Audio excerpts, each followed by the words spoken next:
I want to start at the top, though, between Marvin Vettori and Jared Cannonier, and just give Jared Cannonier the flowers that he deserves. He's 39 years old. He's been around for a long, long time, and he used to fight at higher weight classes. The fact that he's been able to bring himself down, we remember what he used to look like. I believe at heavyweight is where he used to fight, and just worked his way back down. Yeah, I mean, he's fought Jan Blachowicz, he fought Dominic Reyes, he fought Glover Teixeira, so he was fighting at 205 at one point.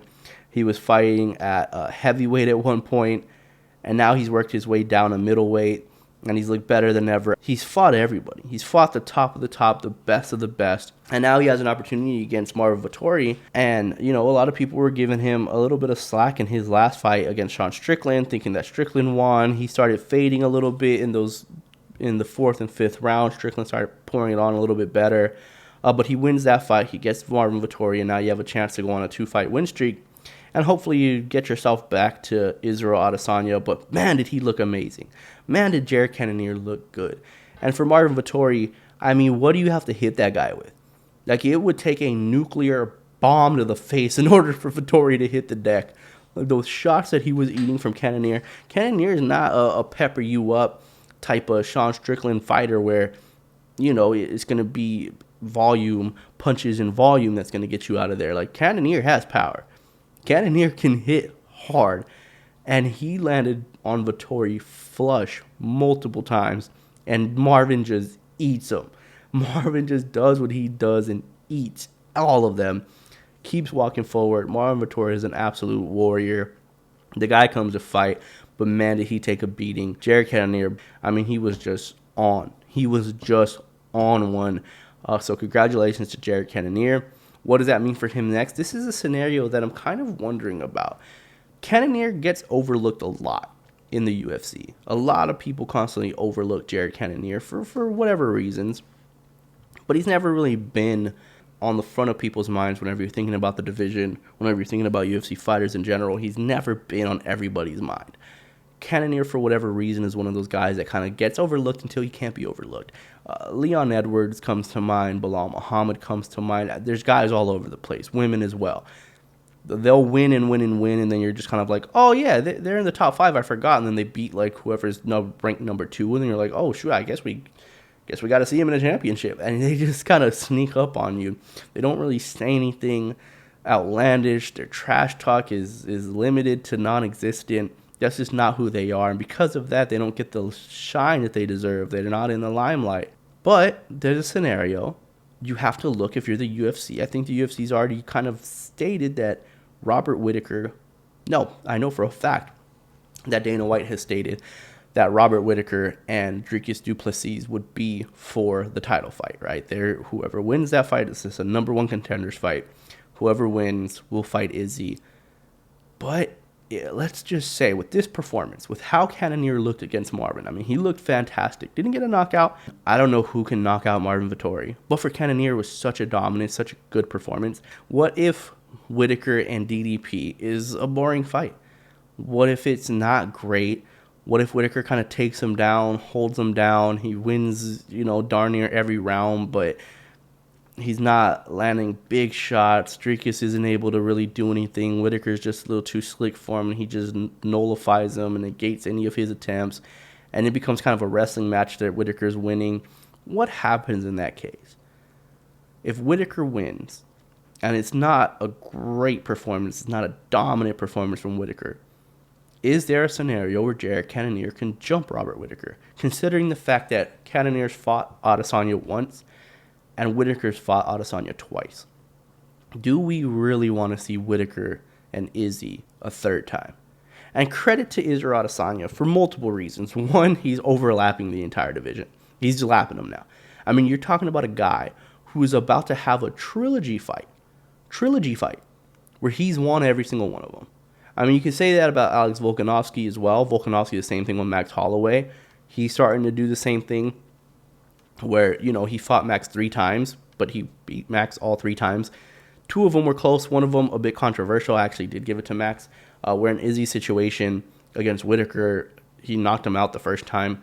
The second time, close, but I still gave that to Izzy. I thought he definitely won that fight. And now we're going to have a third fight possibly, potentially, and who knows what happens. But credit to Izzy, because he makes sure that he keeps you entertained in whatever his next fight is. Izzy could just say, I'm just not really interested in those guys. I need somebody new. I need somebody else, which he does. He's already painted the picture for you, right? When Pereira came in, it was on the UFC. They had to bring somebody in. They had to make something exciting for Izzy. They brought in Alex. They gave him favorable matchups. He fights Alex Pereira, loses the first time. The storyline was already there. Izzy didn't have to do much for that storyline.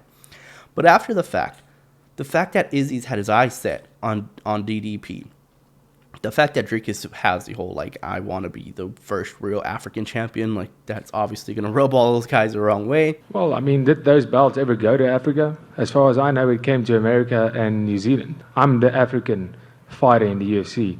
Dricus absolutely helped himself in that scenario to get to this situation, which is a number one contenders fight. But Izzy gets on the mic. He says all the right things. It was really clever by not saying his name, but letting everybody know exactly who he's talking about. He basically made the fight for Dricus and Robert Whittaker. Fuck, I don't want to give this nigga no clout. I pray to God he keeps winning.